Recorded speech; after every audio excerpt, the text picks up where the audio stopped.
Bismillahirrahmanirrahim. Assalamualaikum warahmatullahi wabarakatuh. Alhamdulillahirabbil alamin. Alhamdulillah. Jamaah salat subuh bulan Ramadan 1443 Hijriah yang berbahagia. Untuk pagi ini kita mencoba membedah tentang waktu sholat. Jadi di dalam dasar ayat jelas sekali inna sholata kana alal mu'minina kitabam mauquta. Sholat itu waktunya sudah ditentukan, nggak boleh sembarangan sak geleme, sak klengere, sak karpe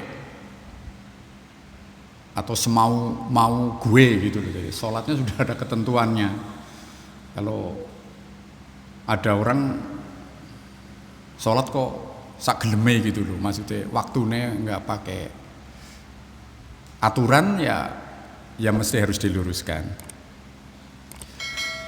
Waktu sholat yang ada di dalam hadis yang paling terkenal itu hadisnya Abu Hurairah yang biasa sering disampaikan oleh para ustadz, para kiai. Itu memang hadisnya lengkap, satu hadis hanya membahas tentang waktu sholat. Hanya persoalannya waktu sholat pada waktu Rasulullah kebetulan geografis dari wilayah Arab kan otomatis banyak cerah, terang itu kan, ya jarang hujan, pepohonan tidak ada, adanya padang padang pasir gitu ya. Jadi ya menggunakan pola perjalanan matahari tidak banyak hambatan gitu. Tidak banyak hambatan. Sehingga menggunakan kalimat-kalimat umpamanya waktu subuh adalah ketika terbitnya fajar shidik sampai terbitnya matahari. Karena memang kelihatan pagi-pagi lihat ya, oh iya sudah ada fajar shidik itu ya perpet-perpet menguning ada di ujung timur, kemudian sampai terbit matahari ini sampai kelihatan menerong itu loh. Kalau di kita kan ya keling-kelingan gunung, keling-kelingan mendung, apa mana malah udane rong dina kan, itu ya kangelan banget kan goleng ukur rong dina rong bengi udan terus itu ya mau menggunakan pola itu ya jadi mag-magan. Tapi memang ada hadisnya cetha welo-welo, ini hadis Bukhari bahkan yang mengatur tentang sholat tadi. Umpamanya sholat duhur, sejak bayang-bayang dari suatu benda bergeser. Kalau yang persis numpuk itu kan bayangnya belum bergeser. Kalau bayangnya sudah bergeser ke arah timur, itu sudah masuk waktu sholat duhur. Sampai batas benda dengan bayang-bayangnya sama, mamanya bendanya 2 meter, bayang-bayangnya 2 meter, berarti waktu duhur sudah habis. Itu yang ada di dalam hadis, seperti itu cara membuat waktu sholat. Ini hadis yang berkait dengan waktu sholat. Lah kemudian oleh para ahli falak, astronomi, hadis ini diterjemahkan, yang keluarnya menjadi jam, menit, dan detik. Termasuk kalender kita, kalender Masehi maupun kalender Hijriah juga sudah menggunakan perhitungan astronomi atau dalam bahasa Arabnya disebut dengan ilmu falak. Jadi ada ini yang biasa dijelaskan oleh para ustadz di masjid-masjid, di musola, yang bahasa seperti ini merupakan hadis sahih dari Imam Bukhari, lengkap itu ada. Jamaah sholat subuh yang berbahagia, waktu terpendek sholat kita, sholat 5 waktu adalah sholat maghrib, waktunya paling mepet. Ini hati-hati, karena sejak dari terbenam matahari sampai hilangnya kuning-kuning di sebelah barat, ada seleret-seleret kuning berarti sudah gelap, sudah hitam, ya berarti waktu maghrib sudah habis. Itu kalau menggunakan hadis dan menggunakan pola ru'yah, melihat langsung mata kepala kita kepada fenomena alam.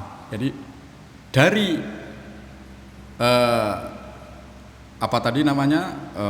sholat maghrib tadi, kalau sholat asar tadi baru sampai duhur. Kalau sholat asar adalah setelah bayang-bayang panjang, bayang-bayang itu benda itu sudah sama, sudah masuk sholat asar. Habis waktu duhur langsung bisa masuk sholat asar sampai terbenam matahari. Agak panjang itu sholat asar sampai matahari. Kalau dilihat dengan mata kepala bagian barat itu esyana perpet-perpet, berarti masih bisa untuk sholat asar, masih bisa. Tapi begitu sudah tidak kelihatan, sudah masuk waktu maghrib, sudah masuk waktu maghrib. Kemudian nanti waktu isya yang paling maghrib pendek sekali itu tadi waktunya, karena dari terbenam matahari sampai ya sudah sama sekali, sebentar sekali itu, hanya terbenam matahari saja. Terbenam matahari itu waktu maghrib.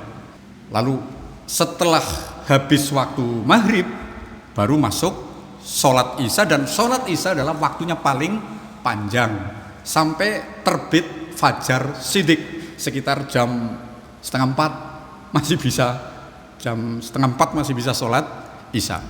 Antara tadi hilangnya kuning-kuning, bayang-bayang kuning di arah barat sampai sekitar jam 3:30 sampai fajar shidik, itu masih waktu sholat isya.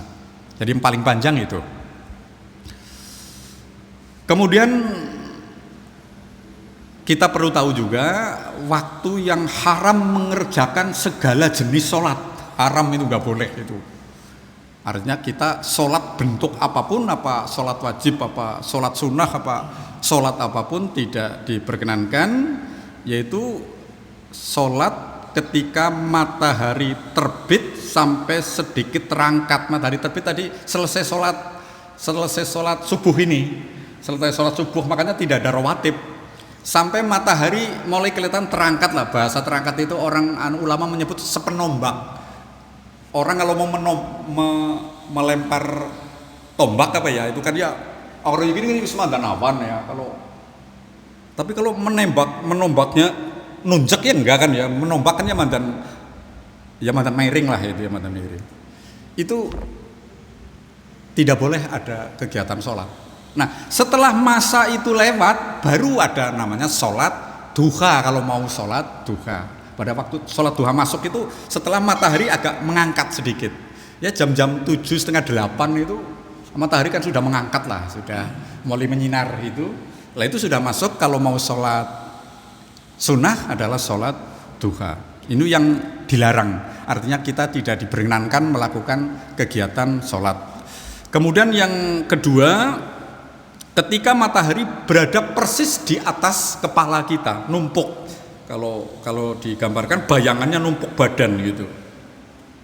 Ini namanya waktu istiwa, menumpuknya barang dengan bayang-bayang. Ini detik-detik menjelang waktu zuhur. Ini termasuk kegiatan, bahkan para ulama ada yang di waktu tadi antara terbit matahari sampai meninggi juga nggak boleh untuk melakukan pemakaman jenazah ya, karena ini mengkait dengan sholat saja nggak boleh itu.